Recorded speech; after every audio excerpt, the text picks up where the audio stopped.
এই জন্য ভাই নওজোয়ান ভাবা উচিত, আল্লাহ তো দিয়েছিলেন সব আমাদেরকে, রহমত, মাগফিরাত, নাজাত, রোজা, তারাবি, ইফতার, সাহরি, এতেকাফ, শবে কদর, সব আল্লাহ দিছিলেন। 5টা জুমা দিলেন, রমজান দিলেন, পূর্ণ 30 দিন দিলেন, সবই তো মালিক পূর্ণ দিলেন। আমি কদর করলাম কি? আমার জীবনের অর্জন কি? আমার জিন্দেগির অর্জন কি? এই ছেলে, এই বেটা, আহম্মক বেটা, গাদ্দারি করো নাকি? তোমার নিষেধ করলাম না বেটা? ফালতু কোথাকার। মোবাইলের কারণেই তো এতগুলো কথা বললাম নাকি? কাছের থেকে শুনে নাই এ কথাটা? বলেন না, আপনাদের বিবেকে কি বলে? ও শুনে নাই, অত এখন আসে বসে নাই যে হুজুর আমি এতক্ষণ ছিলাম না, আমি এই মাত্র আইয়া বইছি। তাহলে না বুঝাইতাম যে হে এতক্ষণ কি করে নাই, শুনে না। ও এতক্ষণ শুনে নাই। আমাদের সন্তান, সোজা কথা, এই অল্প বয়সী ছেলে পেলে আমাদের গাদ্দারি করতে করতে, বাবা মার সাথে ঘাটতারামি করতে করতে কোনোখানে আর ঘাড় সোজা হয় না। হ্যাঁ, এটা আমাদের বহুত বড় মুসিবত। আপনারা বোঝেন না আর কি। মাতবর মনে করে, 14 বছর 16 বছরের মাতবরে মনে করে হে হলো 7 মহাদেশের বাদশা। তার ভাব হলে এমন, আমি এমন পৃথিবীতে বাস করি, আমার কেউ কিছু বলার মতো হিম্মত কারো কল যাবে। আমার মন চাইলে আমি খারাইয়া মুতি, মন চাইলে আমি বইয়া মুতি, মন চাইলে আমি নারী দেখি, মন চাইলে আমি উলঙ্গ ছবি দেখি, মন চাইলে ওয়াজ শুনি, মন চাইলে চটপুটি খাই, মন চাইলে ভাত খাই, মন চাইলে ঘুম যাই, মন চাইলে সজাগ থাকি। আমারে বাধা দিবে কি?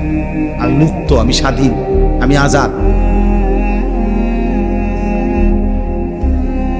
একদিন থামতে হবে বাপ। তুমি থামতা না, তোমারে থামাই দিবা।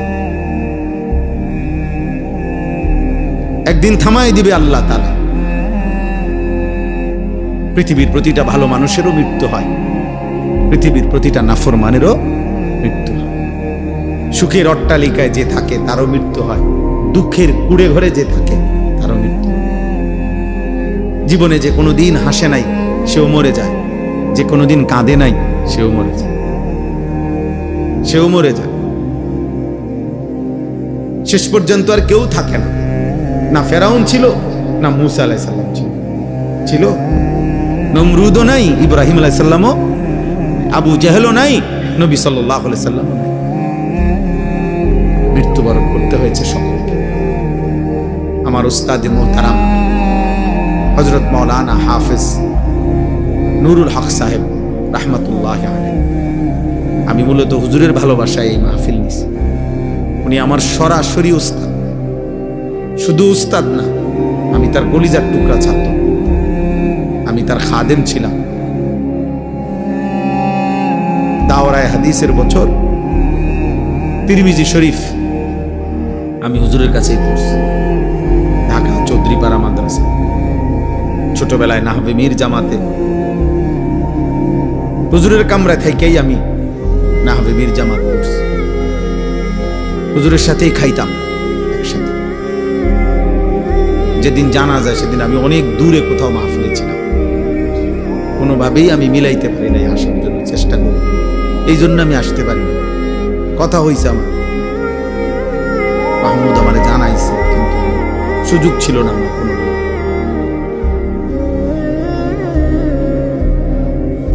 অনেক প্রিয় উস্তাদ ছিলেন।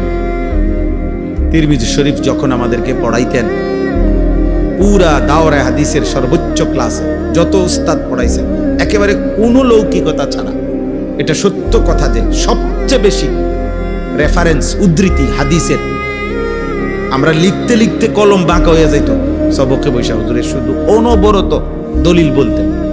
এক এক মাসআলা বলতে গেলে মানে লেখা 3-4 জনে মিলে লেখাও কুলাইতে পারতাম, এত দ্রুত, অনর্গল, সব মুখস্থ বলতে পারতাম। সব সময় ছাত্র ভাইরা আমরা অবাক হইতাম যে কেমনে বলে, কোনোভাবে দেখতে হইতো না, শুধু বলতে থাকতাম। আপনারা জানেন না উনি কত বড় আলেম ছিলেন। ঢাকার হাজারো বাংলাদেশের বর্তমান শীর্ষ শেখুল হাদিস, যারা বুখারী শরীফ, মুসলিম শরীফের মতো কিতাব পড়ায়, এমন হাজারো ছাত্র, আলেম ওনার ছাত্র। কিন্তু এই জীবনটা চলছে এমনি লুঙ্গি আর পাঞ্জাবি একটা কইরা, সিধা সাদা আল্লাহ বলা মানুষ, সহজ সরল মানুষ হিসাবে এই জীবন কাটাইছে। খুব বেশি বিলাসিতা করেন নাই, এমনই সব সময় একরকমই ছিল। আল্লাহ তাআলা হুজুরের কবরকে নূরে নূরে ভরপুর করে দেয়। আল্লাহ তাআলা তার সন্তান, তার নাতি নাতনি সকলকে উত্তম আশ্রয় দান করে। চলেন বাপ, আমি অনুরোধ করছি, দোস্ত আমার, বন্ধু আমার, হায়াতের কদর করা চাই, সময়ের কদর করা চাই, জিন্দিগির কদর করো নওজোয়ান। একদিন দেখবা তুমি কবরে চলে যাবা, তোমারে ডাকতে কেউ আসবে না। নষ্ট মানুষরে তেমন কেউ ডাকে না। চরিত্রহীনকে সে নিজেই চরিত্রহীন, আরে তেমন কেউ ডাকে। চরিত্রহীন লম্পটকে নিয়ে কেউ ভাবে না। চোর, ডাকাত, জুয়ারি, মদখোর, নেশাখোর, গাঁজাখোর, ফুট্টাখোর, বাবাখোর, ডাইলখোর, নারী লুভী, বেহায়া, দুশ্চরিত্র, লম্পট, চাঁদাবাজ, সন্ত্রাসী, মাস্তা, এগুলারে কেউ ভাবে না। বরং যথাসম্ভব কুত্তার থেকে যেমন বাঁচতে চেষ্টা করে, এই মানুষরূপী জানোয়ার থেকেও মানুষ বাঁচতে চেষ্টা করে। বেশি কথা কইও না ভাই, অভ্যাস খারাপ। কি করে না করে বলা যায় না। যাও কোন রকম ফারবে। চরিত্রহীনকে নিয়ে কেউ ভাবে না, সবাই তার থেকে বাঁচতে চেষ্টা করে, সবাই তারে ফরহেজ করে চলে। এই জন্য ভাইয়া, নষ্ট হয়ে গেলে আখলাক, চরিত্র, নিজের আখলাক, ভদ্রতা, এই পৃথিবীর তোমাকে নিয়ে কেউ ভাববে কোনো দরকার, কারো হাতে সময় নাই। বাস্তবতায় আমি একটা ছেলেকে বললাম, একটা আমার জিন্দিগি ছেলেরা তোমাদেরকে নিয়ে, এজন্য বললাম কোরআনুল কারীমের মধ্যে আছে। আজকে আমি আমার বাড়ি লাকসাম নাঙ্গলকোট, ওইখানে আমি আসরের আগ মুহূর্ত 4টা পর্যন্ত ওইখানে ছিলাম। ওইখান থেকে আসছি মূলত আমার বাড়িতে। আমরা ঈদের পর দিন সবসময় বাবা দাদার জন্য বাড়িতে আমার আত্মীয় স্বজনদেরকে মেহমানদারি করাই, দোয়ার আয়োজন করি, খাওয়াই, মেহমানদারি করি। ওই কারণে ওখানে গেছি পুরা ফ্যামিলি নিয়ে। সময়ের অভাবে আমার দুই ছেলের বাসায় নামাই দিয়ে আসবো, এই সময় ছিল না। ওরা আমার সাথে নিয়ে আসছি গাড়িতে করে। একজন ঘুমাইতে এই পর্যন্ত আসছে, মাগরিবের আগ পর্যন্ত ওরা আছে, এখানে আছে। তো বলতেছিলাম, ওইখানেও আমি বলছি কোরআনুল কারীমের মধ্যে আছে হযরত মুসা আলাইহিস সালাম এবং হযরত খাজির, মানে যারা আমরা খিজির আলাইহিস সালাম কই, মূলত শব্দটা হলো খাদির। তো খাজির আলাইহিস সালামেরই মূলত নাম।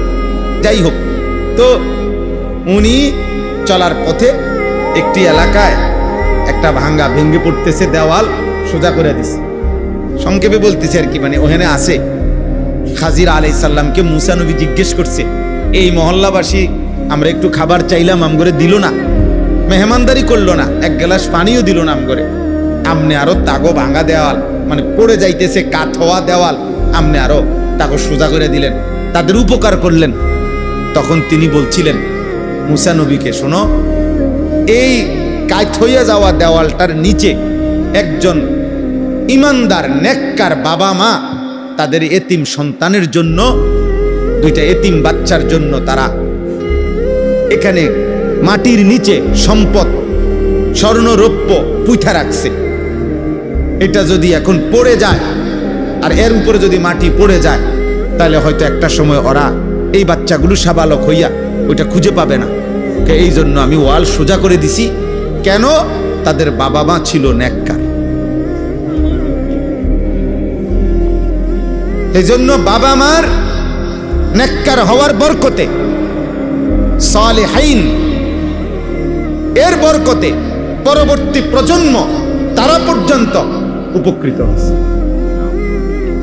আমাদের দেশে মুরব্বীরা এটা বোঝে, আগের দিনে কইতো কেউ ফিসলা খাইতে গিয়া পড়ে নাই, মারাত্মক ব্যথা পায় নাই, কিন্তু ফিসলা খাইছে ধরেন, তো মানুষে বলতো, আমগো গ্রাম অঞ্চলেও দেখতাম, তার উপরে কোনো তার মুরব্বীর দোয়া ছিল, আল্লাহ নেতে এত বড় বিপদের থেকে কি করছে। তাহলে পূর্বপুরুষের দোয়ায় পিছনের পরবর্তী জেনারেশন ভালো থাকছে। অতএব তোমরা এটা মনে রাখো, তোমরা যারা নারী, ছবি, মোবাইল, অশ্লীলতার, নামাজ নাই, সেজদা নাই, আল্লাহ নাই, রাসূল নাই, এইভাবে তোমরা যারা জীবন শেষ করবা, তো তোমাদের পরবর্তী প্রজন্ম এর কি পরিণতি ভোগ করবে তুমি ভাইব। তুমি আমি এতক্ষণ যে ভালো আছি, হতে পারে আমাদের পূর্বপুরুষের দোয়ার বরকতে আমরা এখন ভালো আছি, কিন্তু আমাদের বদ আমল, আমাদের এই নাফরমানি জিন্দেগি আমাদের আগামী জেনারেশনকে বিপদগ্রস্ত করবে।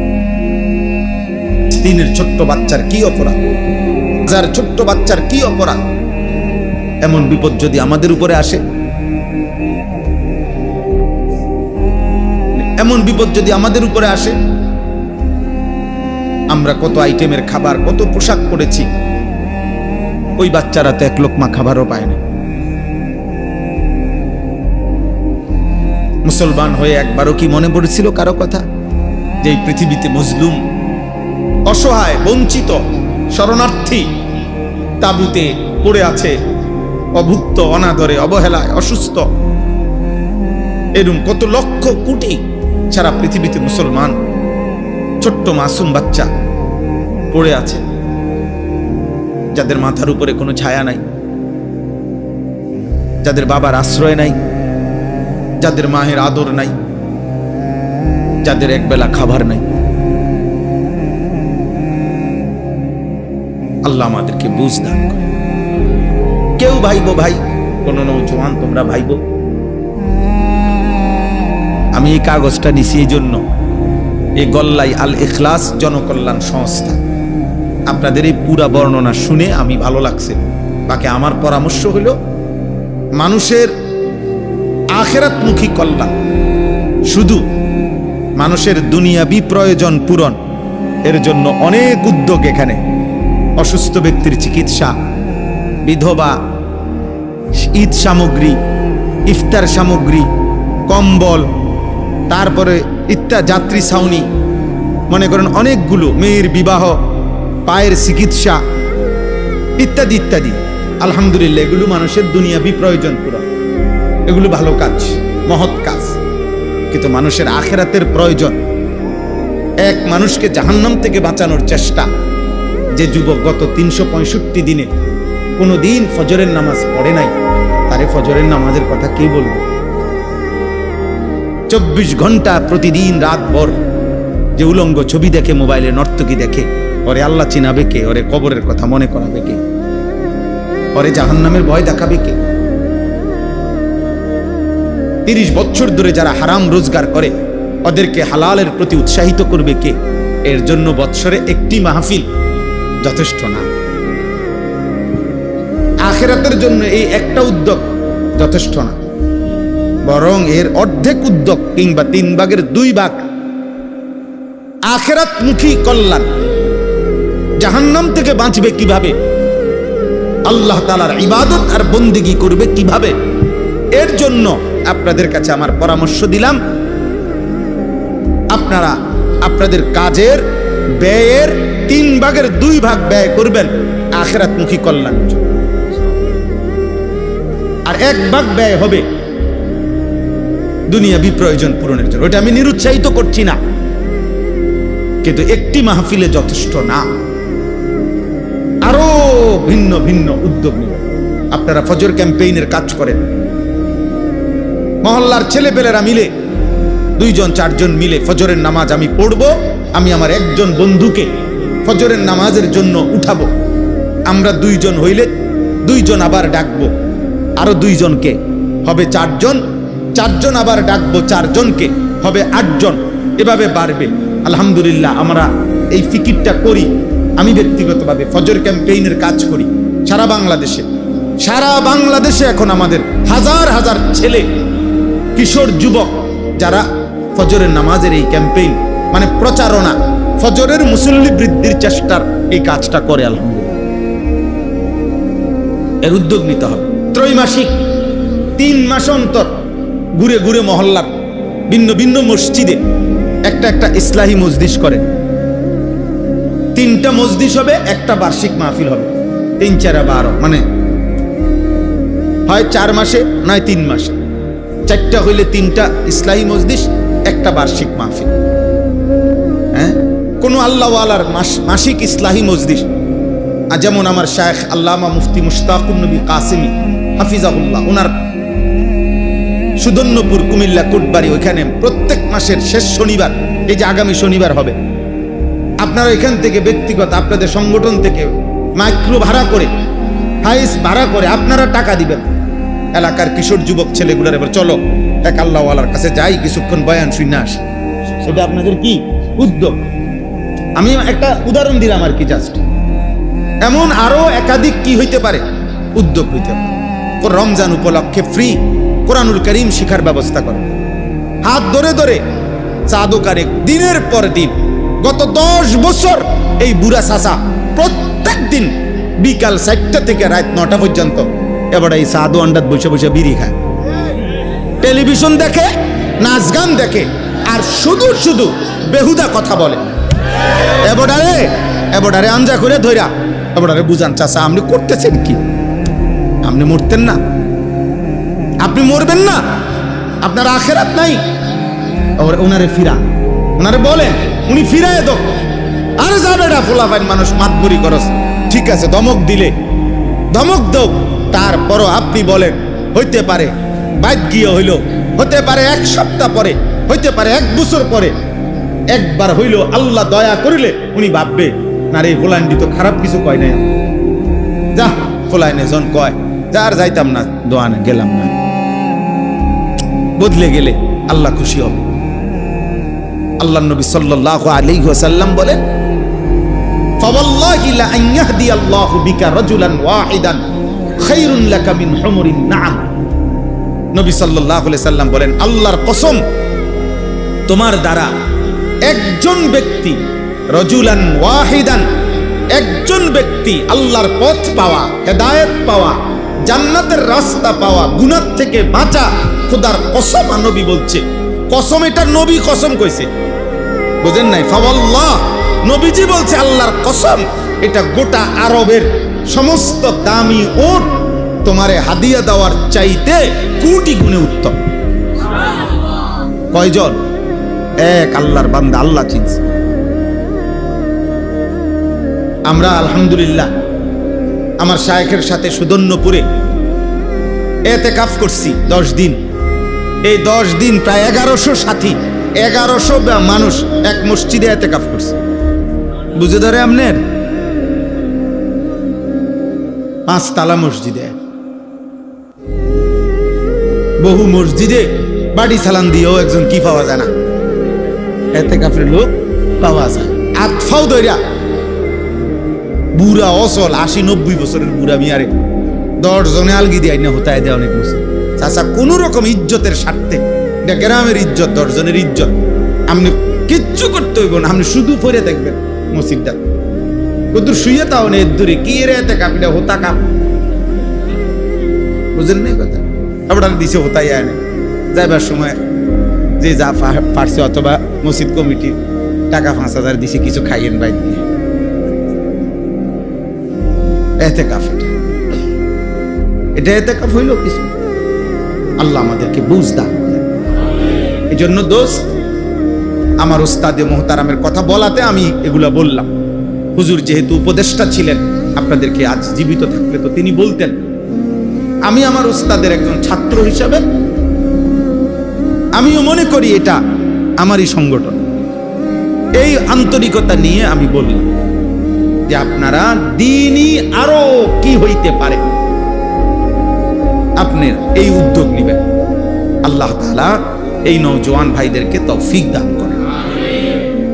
চলেন আর একটু কথা একসাথে বললে শেষ হয়ে যাবে কথা।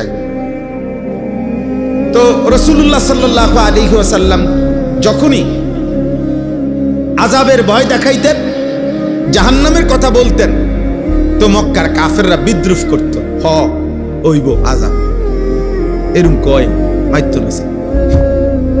আমাকে দেশের তো অনেক মানুষ অনেক আও রাহো হুজুররা যত কয় অত না, কইতে লাগলে কেউ কম কয় না, ও মাইক ফাইলে সবই কয়। ওটা একটা ঠেলা মেরে হালাই দিল আর কথাটা উড়ে এলো আর কি। আর হুজুরারও কত দোষ বেড়া, ও আইলে দেখবা হুজুররা এত হুজুরের দোষ দেখে আমনো দোষের উপরে থাকবেন নাকি? তাহলে এইরকম মক্কার কাফেররা প্রতিনিয়ত বিদ্রুপ করত। সবচেয়ে জঘন্য একজন কাফের নজর ইবনে হারেস, মক্কার একজন কাফের সর্দার, সে নবীজিকে বিদ্রুপ করে নবীজির সামনে সে হাত তুলে আল্লাহর কাছে বলতো, আল্লাহুম্মা ইন কানা হাদা হুয়াল হাক্কা মিন ইনদিক ফাআমতির আলাইনা হিজারাতাম মিনাস সামা আবিতিনা বিআযাবিন আলীম। এই বেঈমানে বলতো, আল্লাহ এই মুহাম্মদ যে বলে আমগোর উপরে বলে আযাব আসবে, এইটা যদি সত্যই হয় তা আমনে এখন আমগরে আসমান থেকে আযাব হিসাবে পাথরের বৃষ্টি বর্ষণ করেন, অথবা তার চাইতে মারাত্মক কোনো আযাব থাকলে দেন চাইতেন। আল্লাহ নবীকে লক্ষ্য করে পাশে বসে বসে বিদ্রুপ করে এটা বলতো, অর্থাৎ তার বিশ্বাস ছিল আযাব বলতে কিছু হবে না। বুঝেন নাই কথাটা? এই জন্য এত বড় জঘন্য কথা বলতো। আল্লাহ তাআলা এই নাফরমান নজর ইবনে হারেসের দিতে গিয়ে আল্লাহ তাআলা এই সূরা নাজিল করে এই প্রসঙ্গটা, আযাবের কথাটা, এবং সেদিন হাসরের ময়দানে পাপী জাহান্নামী নাফরমানের কি হবে সেই কথাটা সংক্ষেপে আল্লাহ তাআলা এখানে উল্লেখ করেছেন। এবার আপনি শুধু তর্জমাটা শুনেন, আপনি বুঝবেন। আপনারা একবার সহজ, আপনারাই বুঝবেন। আল্লাহ তাআলা বলতেছেন, সাআলা সাইলুম বিআযাবিন ওয়াকি'। হে নবী, এক ব্যক্তি আপনার সামনে প্রতিনিয়ত আমি আল্লাহর কাছে কাফের বেঈমান নাফরমান পাপীদের উপরে নিশ্চিত যেই আযাব, সেই আযাব কামনা করছে বারবার। আপনি বলে দেন, লিল কাফিরিনা, এই আযাব কাফেরদের জন্য নিশ্চিত হবে। লাইসা লাহু দাফি', পৃথিবীর কোন শক্তি, জমিনের কোন শক্তি আল্লাহর এই আযাব থেকে ফিরাইতে পারবে না, ফিরাইতে পারবে। কেন? কারণ মিনাল্লাহি যিল মাআরিজ, সর্বোচ্চ মর্যাদা সম্মান, অথবা দ্বিতীয় তাফসীর হলো 7 আসমানের ঊর্ধ্ব পর্যন্ত, অথবা তৃতীয় তাফসীর হইল জমিনের তলদেশ থেকে আসমানের 7 আসমানের ঊর্ধ্ব পর্যন্ত যত উপরে ফেরেশতারাগুলো, আল্লাহর ফেরেশতারা উঠতেছে, এই সর্বোচ্চ শিখর পর্যন্ত পূর্ণটার পূর্ণ 7 আসমান, তার ঊর্ধ্বে অথবা সর্বোচ্চ মর্যাদার অধিকারী যেই মহান আল্লাহ, এই শাস্তির ঘোষণা সেই আল্লাহর পক্ষ থেকে। আপনি বলেন বেঈমান, এটা কোনো মেম্বার চেয়ারম্যানের হুমকি না, এটা কোনো এমপি মন্ত্রীর হুমকি না, এটা 7 আসমান ও জমিনের যিনি মালিক, এটা গোটা কায়নাতের যিনি মালিক, আমাদের অস্তিত্বের সবকিছুর যিনি মালিক, জাররা জাররা বিন্দু বিন্দু সেই যার মালিকানাধীন, সেই তার পক্ষ থেকে এই আযাবের ঘোষণা। অতএব এমন মালিকের ঘোষণাকে এমন হেলায় ফেলায় মনে করা উচিত না। ফাজলামি সবখানে মানায় না, ফাজলামি কি সবখানে মানায়, গারতারামি সবার সাথে ঠিক না। আল্লাহ তাআলা বলতেছেন, তারুজুল মালাইকাতু ওয়ার রূহু ইলাইহি। আল্লাহ তাআলা বলেন, যেই 7 আসমানের ঊর্ধ্বে সর্বোচ্চ মর্যাদার অধিকারী যেই মহান আল্লাহ, সেই সর্বোচ্চ মর্যাদায় তিনি যেখানে আছেন, ওই সর্বোচ্চ মর্যাদাপূর্ণ পর্যন্ত কোটি কোটি ফেরেশতা এবং জিব্রাইল ফেরেশতা সেই মহান আল্লাহর হুকুমে প্রতিনিয়ত উপরে নিচে আসা যাওয়া করতেছে, উঠতেছে, নামতেছে। আল্লাহ তাআলা বলেন, সাত আসমানের ঊর্ধ্বে আরশে আজিম থেকে আমার এক একটা আয়াত জিব্রাইল গ্রহণ করছে, আবার জমিনে আমার বন্ধুর কাছে নিয়ে আসছে, এখান থেকে আবার আমার কাছে যাচ্ছে। এইভাবে আমি আল্লাহ পলকে জমিনে ঘটনা ঘটতে দেরি, সাত আসমানের ঊর্ধ্ব থেকে জিব্রাইলকে পাঠাইতে দেরি হয় না। এত বড় ঊর্ধ্বে, এত উঁচা, এত দূরে, এত বহু দূরে এত বড় বিষয়টা যে আল্লাহ আমি সেকেন্ড সেকেন্ড, মুহূর্তে মুহূর্তে নিয়ন্ত্রণ করতে পারছি, সেই আমি আল্লাহর পক্ষ থেকে আযাবের ঘোষণা।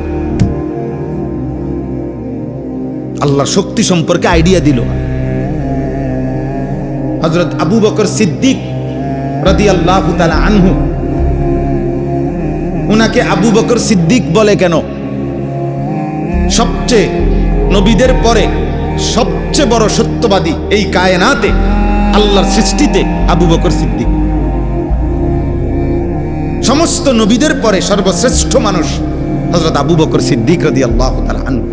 মানে আদম আলাইহিস সালাম থেকে আমাদের নবী পর্যন্ত লাইন ধরলে এরপরে জান্নাতি বান্দাদের যে বাকি মানুষের মধ্য থেকে যে লাইন শুরু হবে, নবী সাল্লাল্লাহু আলাইহি সাল্লামের পেছনে মানুষের মধ্য থেকে, উম্মতের মধ্য থেকে, বাকি বান্দাদের মধ্য থেকে প্রথম যে ব্যক্তি দাঁড়াবে তিনি আবু বকর সিদ্দিক। আফদালুন নাস বা'দাল আম্বিয়া আবু বকর। সেই আবু বকর সিদ্দিক রাদিয়াল্লাহু তাআলা আনহু মেরাজের ঘটনা শুনবার পরে মক্কার কাফেররা জিজ্ঞেস করছে, মুহাম্মদ, এক রাত্রের কিছু অংশেই তোমার বন্ধু, তোমার সাথী মুহাম্মদ মক্কা থেকে মসজিদে আকসা, যেটা এখান থেকে 1 মাসের দূরত্ব, ওইখান থেকে 7 আসমান, সেখান থেকে তার প্রভুর দরবার আরশ, সেখান থেকে আবার ফিরে আসে মক্কায় চলে আসছে। এটাও কি সম্ভব? এটাও তোমার বিশ্বাস হয়? আবু বকর সিদ্দিক রাদিয়াল্লাহু তাআলা আনহু বলেন, এর চাইতে বড় বিষয় আমার বিশ্বাস হয়। কয় সেইটা কি? কয় সেইটা হলো এখানে জমিনের 1 সেকেন্ডের ঘটনা ঘটতেই, প্রশ্ন আসতেই সেই আরশে আজিম থেকে আল্লাহর হুকুম নিয়ে জিব্রাইল সেকেন্ডের ভিতরে এখানে চলে আসে। এটা যদি সম্ভব হয়, এটা সম্ভব হবে না কেন? আবু বকর সিদ্দিককে নবী শুনে বলেন, আবু বকর, এজন্যই তুমি সিদ্দিক, তুমি হচ্ছ সবচেয়ে বড় সত্যবাদী, যে আমার কথাতে এক বিন্দু কোনোদিন সন্দেহ করো, সন্দেহ করো। আল্লাহ তাআলা বলেন, সেই আযাব কোন দিন হবে? নিশ্চিত আযাব হবে কিনা বলেন? কথা বলেন না কেন? তা আল্লাহ বলেন সেই আযাবটা হবে কোন দিন? ফি ইয়াউমিন কানা মিকদারুহু 50 আলফ সানা। আপনি বলে দেন বন্ধু, সেই আযাব হবে ওই দিন, ওই হাসরের দিন, ওই কিয়ামতের মাঠের দিন, যেদিন আল্লাহ বলে, বান্দা, যেই দিনের একদিন হবে, হাসরের ময়দানের দিনটা হবে 50,000 বছরের সমান। কয় হাজার বছর দোস্ত? 50,000 টাকা আর 50,000 বছর এক কথা? আপনি বুঝছেন 50,000 বছর বলতে কথাটা বুঝছেন? আন্দাজ করছেন কিছু? আমনের আমার বাপ দাদার 14 গোষ্ঠীর কত মানুষের, কত হাজার মানুষের হায়াত একত্র করলে হবে 50,000 বছর। ফি ইয়াউমিন কানা মিকদারুহু 50 আলফ সানা। আল্লাহ বলে আযাব হবে সেদিন, যেদিন হাসরের ময়দানের দৈর্ঘ্য হবে 50,000 বছর। আযাব শুরু হলে চলতে থাকবে 50,000 বছর, দাঁড়িয়ে থাকতেই হবে হাসরের মাঠে 50,000 বছর। বলে আল্লাহ তাআলা বলেন, বান্দা, আজ তুমি বুঝলা না, তবে এটা শুনো, সেই আযাব নিশ্চিত, বিআযাবিন ওয়াকি', অবশ্যই হবে। ফাসবির সাবরান জামিলা। অতএব বন্ধু আমার, আপনি পূর্ণ ধৈর্য ধারণ করেন, আপনি ধৈর্য ধারণ করেন, আপনি ঘাবড়াবেন না, আপনি হতাশ হবেন না। যত ব্যঙ্গ, যত বিদ্রুপ, যত উপহাস, যত তুচ্ছতাচ্ছিল্যই তারা করুক না কেন, আপনি নিশ্চিত ইয়াকিন করে রাখেন 50,000 বছরের দৈর্ঘ্য পরিমাণ কিয়ামত, আসরের দিন, আখিরাতের দিন, আমি যেই আযাবের কথা আপনারে দিয়া বলছি, কাফের, বেঈমান, নাফরমান, পাপীদের জন্য সেটা হবেই হবে, হবেই হবে, হবেই হবে। ইন্নাহুম ইয়ারাউনাহু বাঈদা ওয়া নারাহু করিবা। আল্লাহ বলেন দুনিয়ার সামান্য ভোগ বিলাসিতা, উল্লাস আর মাতলামির মধ্যে থাকার কারণে বেঈমান মনে করে সেই কিয়ামত বহু দূরে, আর আমি আল্লাহ বন্ধু আমি দেখতেছি সেটা একদম কাছে। কারণ যার মৃত্যু তার কিয়ামত শুরু, কারণ সে তো আর ফিরবে না। কথা বলেন না কেন? আর আমাদের মৃত্যু আমাদের কাছে না দূরে? তো এই কিয়ামতও কাছে, কারণ আপনি মরলে তো শেষ, মরলে তো আর আপনি ফিরতে পারতেন না। কথা বোঝেন নাই? আপনি তো আর আসবেন না। আমার মৃত্যুর পরে যদি দুনিয়ার পৃথিবীর মানুষ, বাংলাদেশের মানুষ সবাই যদি একের মঙ্গল গ্রহে চাঁদের দেশে ঘরবাড়ি করে, আমার কি? আমি তো নাই। কথা বোঝেন নাই? আমি তো নাই। তো এরপরে বাকিরা কেন না আসলে কি? এই জন্য আল্লাহ বলেন ওরা তো মনে করে আখেরাত সে তো বহু দূরে। আচ্ছা, আখেরাত যদি বহু দূরে, আরো 20 বছর, 200 বছর, আরো 50,000 বছর পরেও হয়, তো তুমি থাকবানি ওই পর্যন্ত? তো তাহলে তুমি লাফো কিত্তা? তুমি লাফাও কেন? এই জন্য আল্লাহ বলেন ওরা মনে করে দূরে, আমি দেখি কাছে। ইয়াউমা তাকুনুস সামাউ কাল মুহল, সেদিন ইসরাফিল যখন ফু দিবে, কিয়ামত যখন শুরু হবে, আল্লাহ তাআলা বলেন আকাশ তখন গলিত তামা গলাইলে যেরকম পড়তে থাকে, এরকম গলিত সীসা, গলিত তামার মতো, উত্তপ্ত আসমান গলিত তামার মতো পড়তে থাকে। ওয়াতাকুনুল জিবালু কাল ইহন, এবং পাহাড়গুলো তুলা যেরকম ধুনাইলে বুঝেননি? বলে ল্যাপটপ বানাইবার আগে কি করে না, তুলা ধুনায়। ধুনাইলে ধুনানো তুলা উড়াইয়া দিলে যেমন বাতাসে উঠতে থাকে, আল্লাহ বলেন পাহাড়গুলো এভাবে ধুনিত তুলার মতো উঠতে থাকে। আল্লাহ তাআলা বলেন ওয়ালা ইয়াসআলু হামিমুন হামিমা, একেবারে কলিজার টুকরা কোনো বন্ধুও সেই হাসরের ময়দানে তার কোনো কলিজার টুকরা বন্ধুরেও, আপন ঘনিষ্ঠ বন্ধুও বন্ধুকে ভালো মন্দ কিছুই জিজ্ঞেস করবে না। ইউবাসসারুনাহুম, অথচ একজন আরেকজনকে দেখবে। এই তোমার সেই বন্ধু, বিগত 20 বছর যারা একসাথে মদ খাইছো, গাঁজা খাইছো, একসাথে 30 বছর বিড়ি খাইছো, এক দোয়ানে চা দোয়ানে গপ মারছো। ওই যে কাকু, আল্লাহ তাআলা বলে এভাবে একজন পরিচিত বন্ধু একজনকে দেখবে, কিন্তু কেউ কাউকে জিজ্ঞেস করবে না। শেষ কথা হলো ইয়াওয়াদ্দুল মুজরিমু লাউ ইফতাদি মিন আযাবি ইয়াউমিইদিন বিবানি ওয়া সাহিবাতিহি ওয়া আখি। দোস্ত আমার, বাপ আমার, আল্লাহ বলে সেদিন হাসরের ময়দানের এই ভয়ানক দৃশ্য দেখে আল্লাহ তাআলা বলে প্রত্যেকটা পাপী, নাফরমান, জাহান্নামী খোদার কসম আল্লাহর কাছে বলবে, আল্লাহ আজকে এই হাসরের ময়দানে আমার সন্তানদেরকে জাহান্নামে দিয়ে দেন, আমার স্ত্রীকে জাহান্নামে দিয়ে দেন, আমার ভাই বোনদেরকে জাহান্নামে দিয়ে দেন, আমার পুরা গ্রাম, আমার মহল্লাবাসীদেরকে জাহান্নামে দিয়ে দেন, এই পৃথিবীর সমস্ত মানুষকে জাহান্নামে দিয়ে দেন। খোদার কসম আল্লাহ বলে সে শুধু বলবে সুম্মা ইউনজি, মাওলা আমারে বাঁচায় দেন। আরে তোর আব্বাও নেই, আরে রাখেন আব্বা, খেতে দিলেন আব্বা, আব্বারে জাহান্নামে দেন, মাওলা আমারে বাঁচায় দেন। এটা তোমার স্ত্রী, ওরে বাদ দেন স্ত্রী, ওই তোমার ছেলে, আর রাখেন ছেলে, আমারে বাঁচায় দেন। ওমান ফিল আরদি জামিআ সুম্মা ইউনজি, আল্লাহ শুধু আমারে বাঁচান, আমারে বাঁচান। ইয়া রব্বি নাফসি নাফসি, ইয়া রব্বি নাফসি নাফসি, আল্লাহ আমাকে বাঁচান, আমাকে বাঁচান, আমাকে। মা চাই না, বাপ চাই না, স্ত্রী চাই না, সন্তান চাই না, গ্রামবাসী মহল্লাবাসী চাই না, গোটা পৃথিবীর সবাইরে জাহান্নামে দিয়ে হলেও আমারে বাঁচায় দেন। কাল্লা, আল্লাহ বলবেন না, কখনোই হবে না, তোমার শাস্তি তোমাকেই ভোগ করতে হবে। ইন্নাহা লাযা, বান্দা এখন তোমাকে যেই জাহান্নামে ফেলা হবে সেটা হবে ধাউ ধাউ লেলিহান আগুনের শিখা, নাজ্জাআতাল লিশাওয়া। আল্লাহ বলেন 1 সেকেন্ডে জাহান্নামের আগুনে যখন ফেলা হবে তোমার সারা দেহের চামড়া তুলে ফেলবে, চামড়া খসাইয়া ফেলবে। চামড়া ফ্রাই বানায় ফেলবে, ফ্রাই খসিয়ে ফেলবে। মানুষ কথার প্রসঙ্গে বলে কিনা দুনিয়ার এমন ফিডা ফিট করে চামড়া তুললাম। আল্লাহ তাআলা বলছেন, খোদার কসম এই আয়াতের অর্থ এটা। আল্লাহ বলে তোরে এখন এমন আগুনে ফেলা হবে, নাফরমান, তোর চামড়া তুলে ফেলা হবে।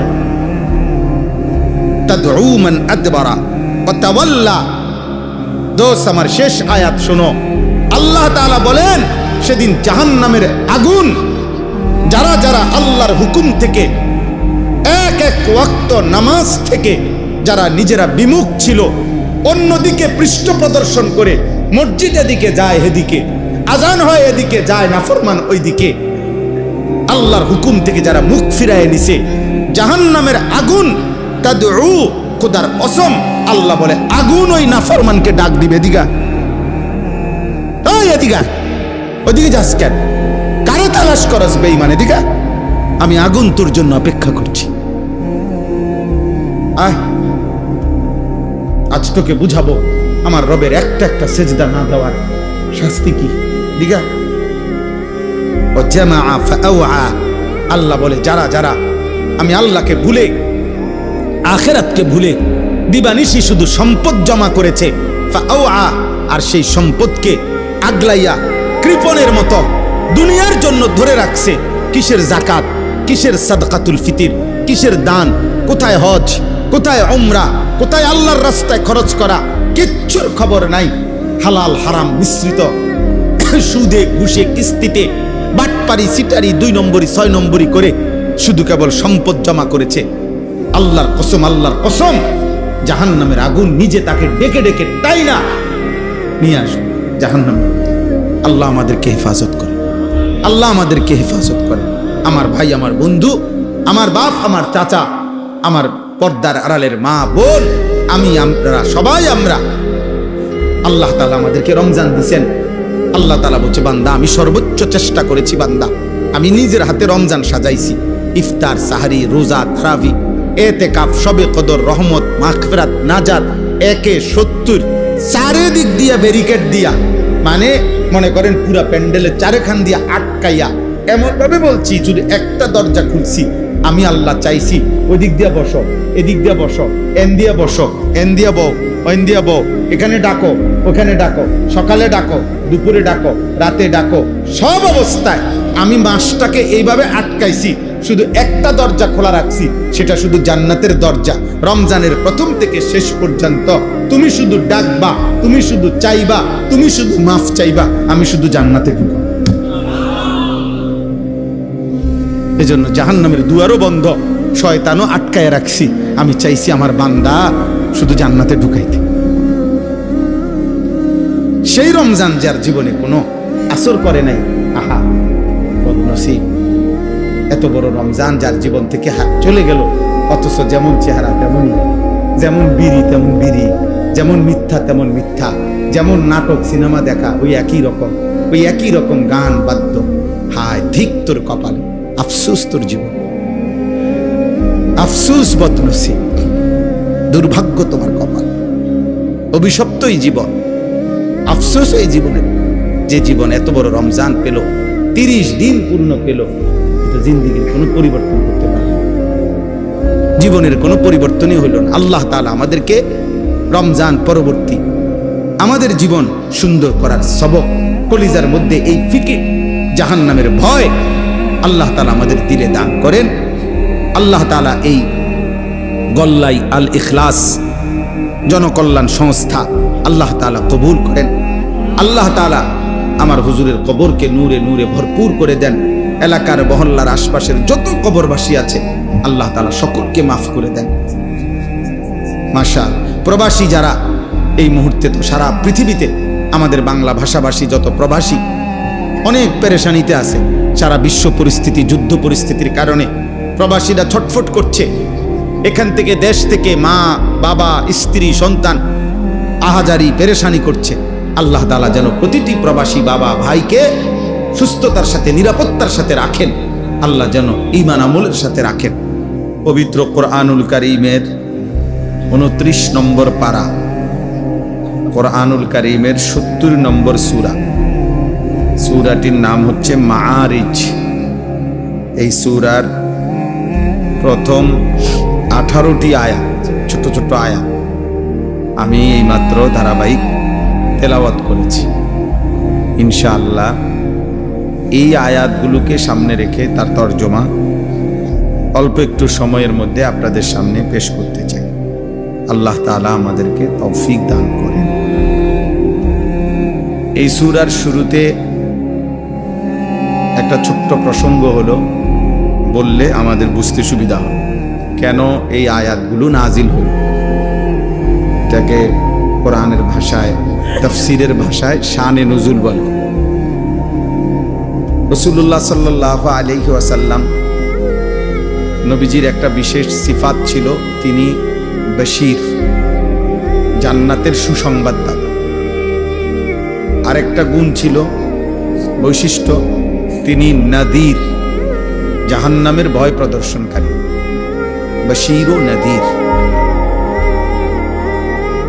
তো রাসূলুল্লাহ সাল্লাল্লাহু আলাইহি ওয়াসাল্লাম কালেমার দাওয়াত দিতে গিয়ে, ইমানের দাওয়াত দিতে গিয়ে কখনো কালেমা গ্রহণ করলে, আল্লাহর হুকুম আহকাম মেনে নিলে জান্নাতের সুসংবাদ এবং জান্নাতের নাজ ও নেয়ামত এগুলো বর্ণনা করতেন, শুনাইতেন। আবার কখনো কখনো আল্লাহ তাআলার পক্ষ থেকে ঈমান গ্রহণ না করিলে, আল্লাহর কালেমা গ্রহণ না করিলে জাহান্নামের ভয়ানক আযাব, জাহান্নামের ভীষণ আযাবের কথা, সেটাও তিনি ভয় প্রদর্শন করতেন, বলতেন। তাহলে কখনো জান্নাতের আশা দেখাইতেন, কখনো জাহান্নামের ভয় দেখাইতেন। আল্লাহ তাআলার পক্ষ থেকে কোরআনুল কারীমের মধ্যে জান্নাতের আলোচনা, জাহান্নামের আলোচনা অগণিত। কোরআনুল কারীমের অসংখ্য সূরার মধ্যে আল্লাহ তাআলা কোথাও জান্নাতের শানদার আলোচনা করেছেন, কোথাও জাহান্নামের ভয়ানক আযাবের কথা তুলে ধরেছেন।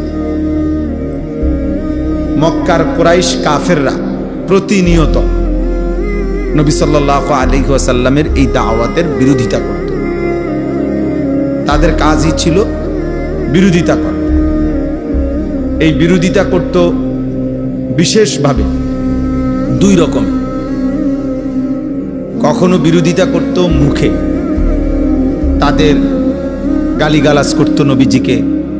নবী সাল্লাল্লাহু আলাইহি সাল্লামের কোনো কথা বললে এটার বিরুদ্ধে উল্টাপাল্টা যুক্তি দেখাইতো, আবল তাবল কথা বলতো। কখনো ঠাট্টা করত, উপহাস করত, তুচ্ছতাচ্ছিল্য করত, ইত্যাদি ইত্যাদি।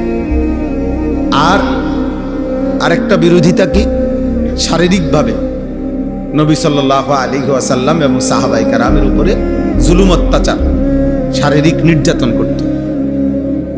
সাহাবায়ে কেরামের অসংখ্য সাহাবীদের উপরে ইসলামের প্রথম যুগে সীমাহীন নির্যাতন করেছে মক্কার কাফের। হযরতে বেলাল, হযরতে খাব্বাব, হযরতে খুবাইব, হযরতে আম্মার, হযরতে ইয়াসির, হযরতে সুমাইয়া, হযরতে জানিরা, এরকম সাহাবায়ে কেরাম যারা, ওনাদের উপরে অবর্ণনীয় শারীরিক নির্যাতন করেছে। রাসূলুল্লাহ সাল্লাল্লাহু আলাইহি ওয়াসাল্লামের উপরও অনেক শারীরিক নির্যাতন মক্কার এই কাফেররা করত।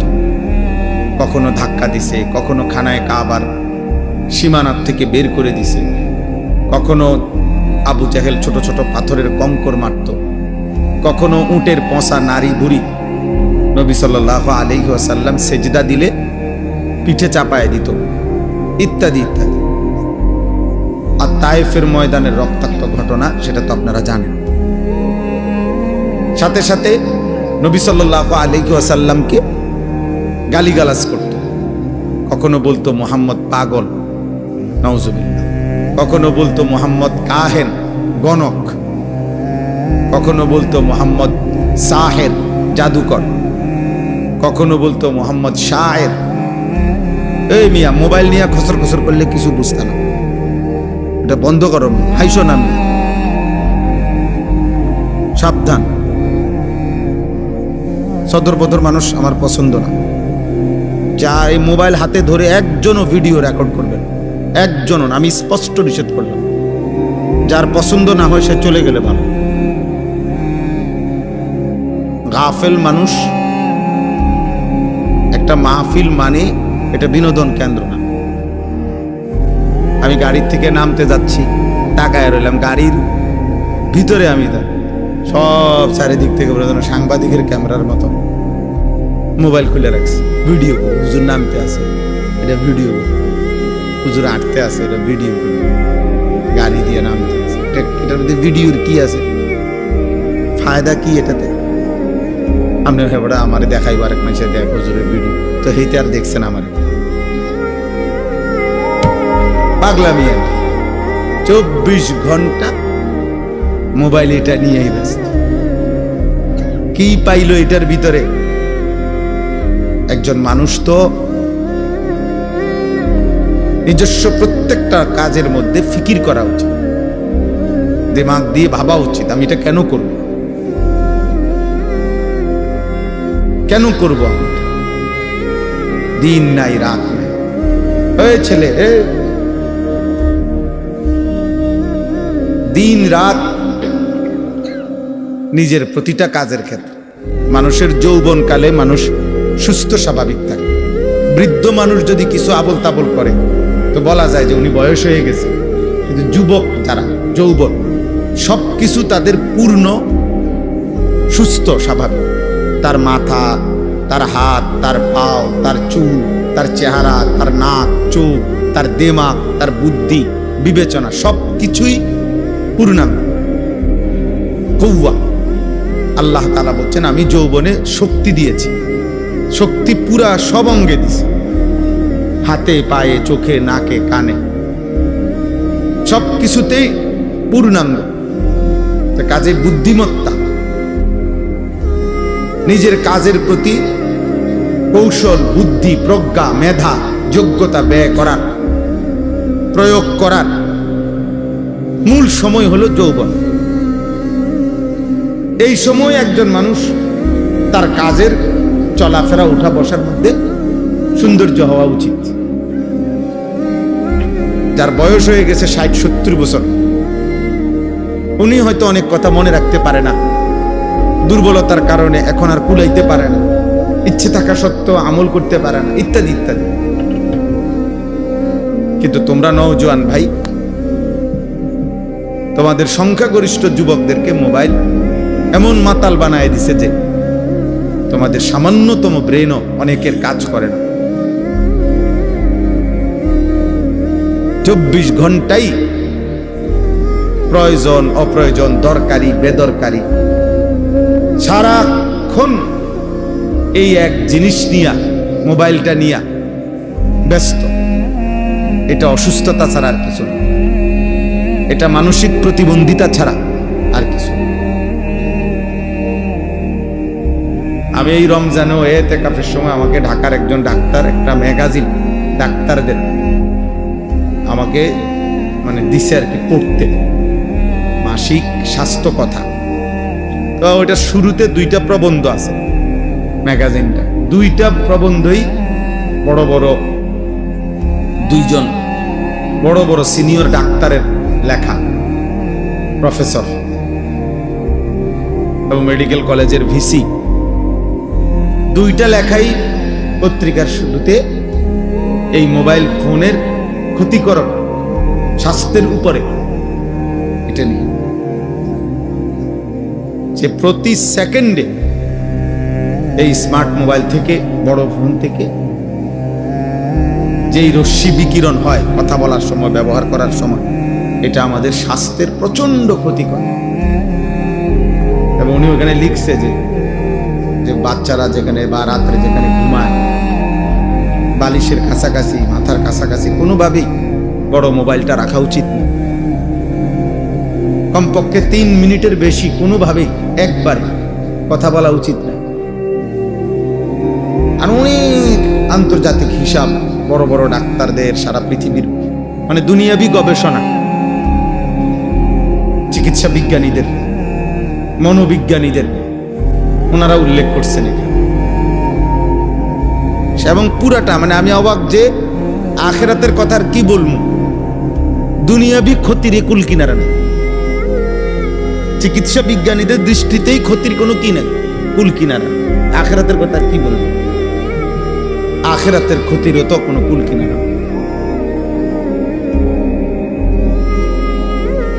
গুনাহের দৃশ্য, গুনাহের ছবি, এটা তো আছেই, কিন্তু বলেন আমি গুনার কিছু দেখি না। তারপরও একজন মুমিন জান্নাতে যে যেতে চায়, কোরআনুল কারীমের মধ্যে আল্লাহ তাআলা এই কথা স্পষ্ট বলছেন যে মুমিনের সিফাত, জান্নাতি মুমিনের এটি বৈশিষ্ট্য। ও ভাই এদিক সেদিক তাকায়েন না, আল্লাহর দোহাই, যারা বসছেন তারা ওদিক সেদিক তাকাবেন না। ওরা কাপড় এটা খুলুক নাহলে লাগাক, যেটা ইচ্ছে, স্বেচ্ছাসেবকরা তারা প্রয়োজনে তাদের কাজ করুক, আপনারা আমার দিকে তাকান। আল্লাহ তাআলা বলছেন ওয়াল্লাযীনা হুম আনিল লাগবি মুরিদুন। আমি সময় বাঁচানোর জন্য ওই ভাইকে পর্যন্ত বলছি, দেখলেন না যে আপনি কমান, ভূমিকা কমান। অনেক দূর থেকে আমি আসছি, ভাবছিলাম যে মাগরিব আইসা এখানে পড়ব, শেষ পর্যন্ত আল্লাহর দয়া ওই আমাদের বদরপুর হুজুরে যে জমিরাবাদ মাদ্রাসা, ওইখানে নামাজ পড়ছি মাগরিব। তাইলে এই জন্য বললাম, আল্লাহ তাআলা বলেন জান্নাতি মুমিন ওয়াল্লাযীনা হুম আনিল লাগবি মুরিদুন, যাবতীয় বেহুদা কথা, অনর্থক কথা এবং কাজ থেকে নিজেকে বিরত রাখে, এটা আল্লাহ তাআলা বলছেন। ওয়া ইযা সামিউল লাগওয়া আ'রাদু আনহু ওয়া ক্বালু লানা আ'মালুনা ওয়া লাকুম আ'মালুকুম সালামুন আলাইকুম লা নাবতাগিল জাহিলিন।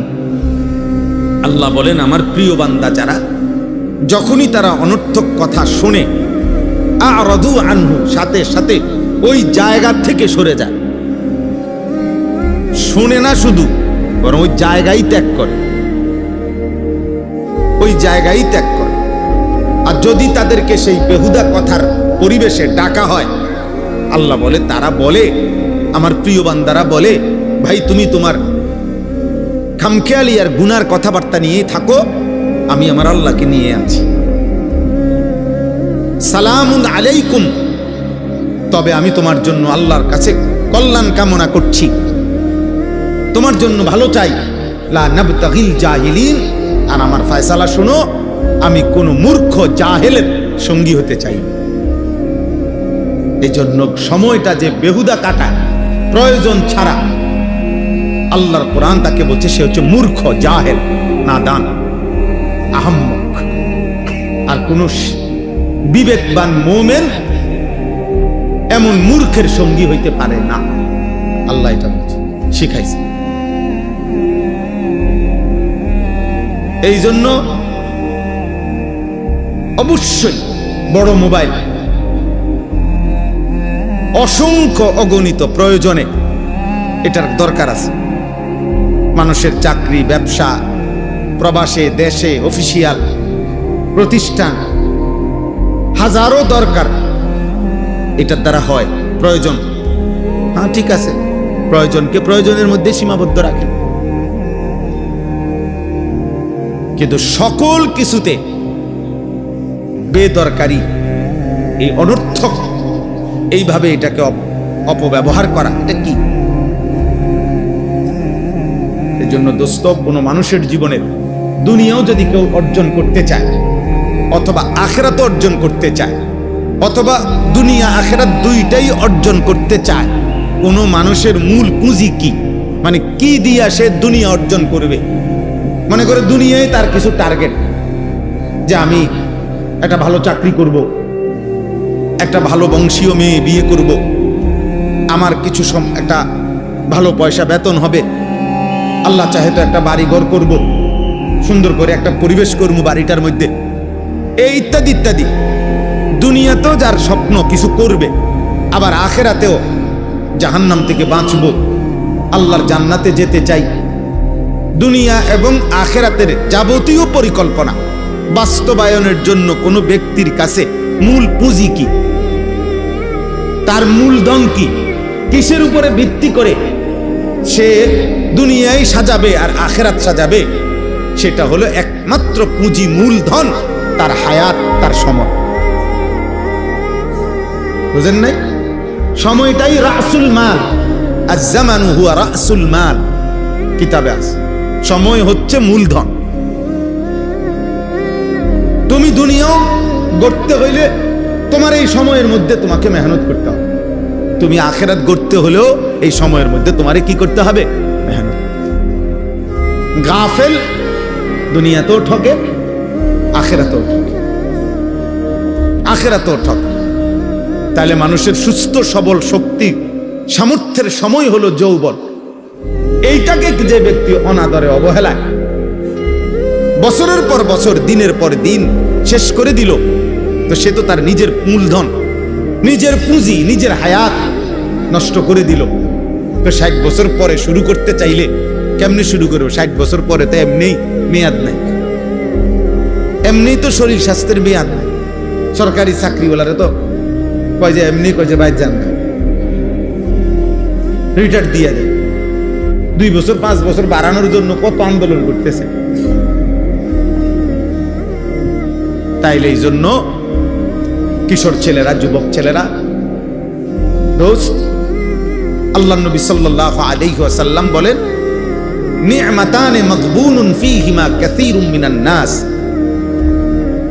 দুইটি নিয়ামত আল্লাহ তাআলা বান্দাকে দিয়েছেন, যতক্ষণ তার কাছে সেই 2 নিয়ামত আছে, আল্লাহ নবী বলেন ওই 2 নিয়ামত থাকা অবস্থায় আল্লাহর বান্দা প্রতারিত হয়, অর্থাৎ ধোঁকার মধ্যে থাকে।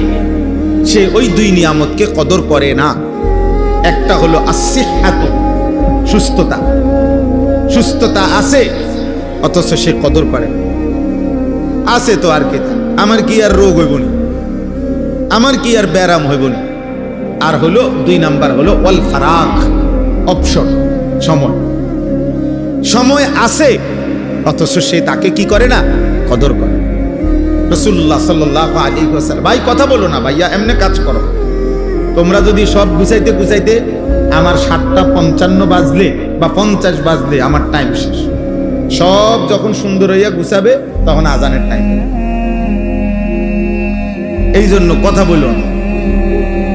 জি, তাইলে এই জন্য বললাম, কোরআনুল কারীমের মধ্যে আল্লাহ তাআলা বলছেন, ওয়াহুয়াল্লাযী জাআলাল লাইলা ওয়ান নাহারা খিলফাতান লিমান আরাদা আন ইয়াযাক্কারা আও আরাদা শুকুরা। আল্লাহ রাত এবং দিন পর্যায়ক্রমে বানিয়ে থাকেন, আনেন। আল্লাহ বলেন এটা আমি করছি। প্রতিটা দিন আমি অন্ধকার বানাই, প্রতিটা অন্ধকারাচ্ছন্ন রাতকে আমি ভোর বানাই। রাত আমি আনি, দিন আমি আল্লাহ আনি। কেন?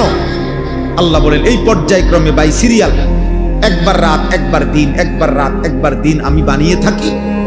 আমার বান্দা যেন আমি আল্লাহর জিকির, আমার বন্দিগি করতে পারে। আমার বান্দা যেন আমি আল্লাহর শুকর আদায় করতে পারে। আমার কৃতজ্ঞতা, আমার শুকরের জন্য, আমার জিকিরের জন্য আমি রাত আনি, দিন আনি, খামখেয়ালি করার জন্য, খামখেয়ালি করার জন্য। আল্লাহ তাআলা বলছেন কোরআনুল কারীমে এটা। তাহলে সময়ের গুরুত্ব দিতে গিয়ে কোরআনুল কারীমের মধ্যে আল্লাহ তাআলা সময়ের বিভিন্ন অংশের নামে আল্লাহ তাআলা আলাদা আলাদা কসম করেছেন। বহু আয়াত। ওয়াল ফাজর, আল্লাহ বলেন কসম করছি ফজরের ওয়াক্ত।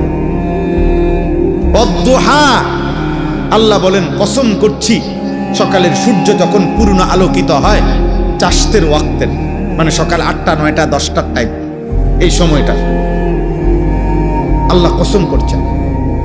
আল্লাহ তাআলা বলেন ওয়ালায়ালিন আশর, কসম করছি 10 রাতের, রাত্রিকালীন সময়টা। ওয়াল্লাইলি ইদা ইয়াগশা, রাত্রি যখন অন্ধকার হয়, গভীর অন্ধকার রাতের কসম করছি। ওয়ান্নাহারি ইদা তাজাল্লা, দিন যখন পূর্ণ আলোকিত হয়, সেই আলোকিত দিনের কসম করছি। এইভাবে আল্লাহ তাআলা কোরআনুল কারীমের মধ্যে কসম করেছেন, কসম করেছেন।